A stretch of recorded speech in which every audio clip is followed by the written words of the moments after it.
Cabbage leaves అయితే తీసుకుంటాం కదా, దాన్ని మొత్తం రోస్ట్ చేసుకుంటాం. ఎలా అయితే క్యాబేజ్ని రోస్ట్ చేసుకుంటాం అలాగే 4 పీసెస్ తీసుకున్నది అలాగే రోస్ట్ చేసుకుంటాం. మనం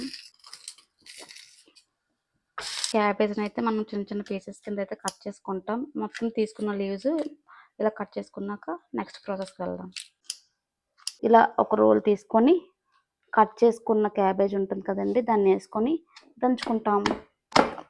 కచ్చా పచ్చగా దంచేసుకొని, చూసారు కదా ఇలా కచ్చా పచ్చగా దంచుకుంటే టేస్ట్ చాలా బాగుంటుంది. వచ్చింది కదా, దీన్ని అయితే మనం తీసేసుకుంటాం. మిగిలిన కొంచెం కూడా వేసుకొని అలా ఇలా దంచేసుకుంటాం అనమాట.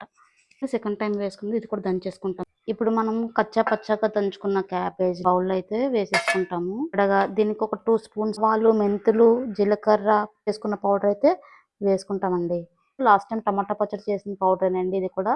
మనం డైరెక్ట్గా దేనికైనా ఇలా పచ్చి పచ్చళ్ళు చేసేటప్పుడు ఆ పౌడర్ యూస్ చేసుకోవచ్చు. నెక్స్ట్ కారం వేసుకుంటాము. సాల్ట్ ఫర్ టేస్ట్ అనమాట, కొంచెం ఎక్కువే పడుతుంది రైస్లో కలుపుకోవడానికి కాబట్టి. నెక్స్ట్ లెమన్ జ్యూస్ అయితే వేసుకుంటాము, కలిపేసుకుంటాం. మార్నింగ్ కలుపుకుంటే ఈవినింగ్ అయితే బాగుంటుంది, పడుతుంది అనమాట. ఇదంతా పసుపు అయితే వేసుకుంటాం.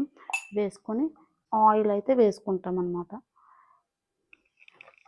నువ్వుల నూనె అయితే నేను వేసుకున్నాను, పచ్చళ్ళకి బాగుంటుంది కదండి. సో ఆ నూనె వేసుకున్నాను, కలిపేసుకుంటున్నాను. సో దీనికి నేను 4-5 లీవ్స్ క్యాబేజ్ లీవ్స్ తీసుకున్నాను. ఆవాలు, మెంతులు, జీలకర్ర గ్రైండ్ చేసుకున్న పౌడర్ తీసుకున్నాను. కారం, ఉప్పు, కొంచెం పసుపు, లెమన్ జ్యూస్ వేసుకొని కలిపేసుకోవడమే అనమాట. క్యాబేజ్ని ఎప్పుడైతే మనం ఇలా రోస్ట్ చేస్తామో డ్రైగా టేస్ట్ అయితే డిఫరెంట్గా ఉంటుంది. మీలో ఎవరైనా చేసి ఉంటే కామెంట్ చేయండి.